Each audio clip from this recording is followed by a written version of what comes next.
பரிசுத்தம் பேர உம்மண்டை வந்து நிற்கும் ஓர் பாவினா.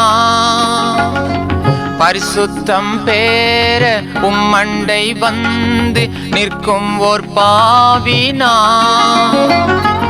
ஆட்கொண்டு நீதம் உம்மருள் தந்து கிருபையாய் வழி நடத்தும். என்னை ஆட்கொண்டு நீதம் உம்மருள் தந்து கிருபையாய் வழி நடத்தும். இதய கதவை திறந்தனே, என்னுள்ளத்தில் வாரும் இயேசு சுவாமி. இதய கதவை திறந்தனே, என்னுள்ளத்தில் வாரும் இயேசு சுவாமி. வேலையீனம் யாவையும் போக்கி காத்து கொள்ளும் தேவா. வேலையீனம் யாவையும் போக்கி காத்து கொள்ளும் தேவா.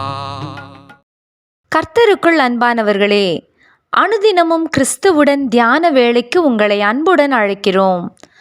இன்றைய தியானத்திற்கான வேத வாசிப்பு ஏசாயா 58 அதிகாரம் வசனங்கள் 1 முதல் 10 வரை. தியானத்தின் தலைப்பு உண்மையான ஆராதனை. இதோ வாசற்படியிலே நின்று தட்டுகிறேன். ஒருவன் என் சத்தத்தை கேட்டு கதவை திறந்தால் அவனிடத்தில் நான் பிரவேசித்து. வெளிப்படுத்தின விசேஷம் 3 அதிகாரம் வசனம் 20. ஏசாயா 58 அதிகாரம் உபவாசத்துக்கும் ஒரு உண்மையான ஆராதனைக்கும் எடுத்துக்காட்டான ஒரு உன்னதமான வேத பகுதி ஆகும். நம்மில் பலரும் தவறாமல் உபவாசிக்கிறோம். அந்த உபவாசம் தேவனுக்கு உகந்த ஆராதனையாக இருக்கிறதா என்று நாம் சிந்தித்து பார்த்ததுண்டா? உணவை தவிர்த்து கொள்ளுவதையே உபவாசத்தில் முக்கிய பங்காக நாம் கருதுவது உண்டு. அத்துடன் ஜெபம் செய்வோம். ஆம், இந்த இரண்டும் மிகவும் அவசியம்தான். உபவாசத்துடன் ஜெபிக்கும்போது பெரிய வல்லமையை நம்மால் உணரக்கூடியதாக இருப்பதை மறுக்க முடியாது. ஆனால் இது மாத்திரம்தானா உண்மையான உபவாசம்? உண்மையான உபவாசம் மற்றும் ஆராதனை என்பது என்ன? ஏசாயா 58 அதிகாரம் வசனம் 6-7 8 காரியங்கள் கொடுக்கப்பட்டுள்ளன.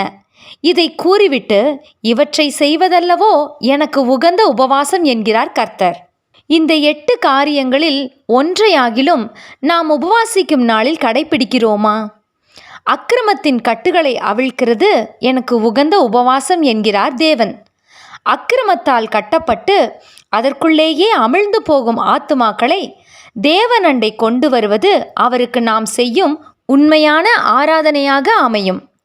இருதயத்தின் வாசற்படியில் நின்று தட்டி கொண்டிருக்கும் ஆண்டவரின் சத்தத்தை கேட்கக்கூடாதபடிக்கு எத்தனை ஆத்துமாக்கள் தங்கள் இருதயத்தை இறுக பூட்டி வைத்திருக்கிறார்கள்.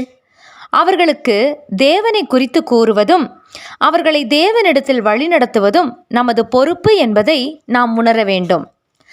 நாம் அநேகரை தேவனுக்குள் கொண்டு வரும் பொறுப்பு அவரை அறிந்து கொண்ட நம்மிடமே கொடுக்கப்பட்டுள்ளது. எனவே நமது இரட்சிப்பின் வாழ்வுக்கு நிச்சயமாகவே ஒரு நோக்கம் உண்டு. அன்று ஆபேலின் அழிவுக்கு காரணமான காயீனை பார்த்து, உன் சகோதரன் எங்கே என்று கர்த்தர் கேட்டார். அதேபோல் இன்றும் அழிந்து போகும் ஆத்துமாக்களை தேவன் அண்டையிலே கொண்டு வரக்கூடியதாக நமது வாழ்க்கை முறை இல்லாது போனால் நம்மிடமும் தேவன் அதே கேள்வியையே கேட்பார். நாம் என்ன பதில் சொல்ல போகிறோம்? அக்கிரமத்தின் கட்டுகளை அவிழ்க்கிறதற்கு அழைக்கப்பட்ட நாமே அந்த அக்கிரமத்திற்கு விலகி இருக்கிறோமா என்பதை முதலில் ஆராய்ந்து பார்ப்போம். தேவன் நம்மை ரட்சித்திருக்கிறார். அந்த ரட்சிப்பை நாம் பெற்றிருப்பது மெய்யானால் அக்கிரமத்தில் சிக்கியிருக்கும் ஆத்துமாக்களின் பாரம் நம்மை அமர்ந்திருக்க விடாது. ஆகவே உண்மை உபவாசத்தோடு தேவன் விரும்பும் ஆராதனையை ஏறெடுக்க புறப்படுவோமாக. ஜெபம் செய்வோமா? பரிசுத்தமுள்ள தேவனே, என் உபவாச வாழ்வை சற்று சீர்தூக்கி பார்த்து தேவ வார்த்தைக்கு ஏற்ப தேவனுக்கு பிரியமான ஆராதனையை ஏறெடுக்க எனக்கு கிருபை தாரும். ஆமேன்.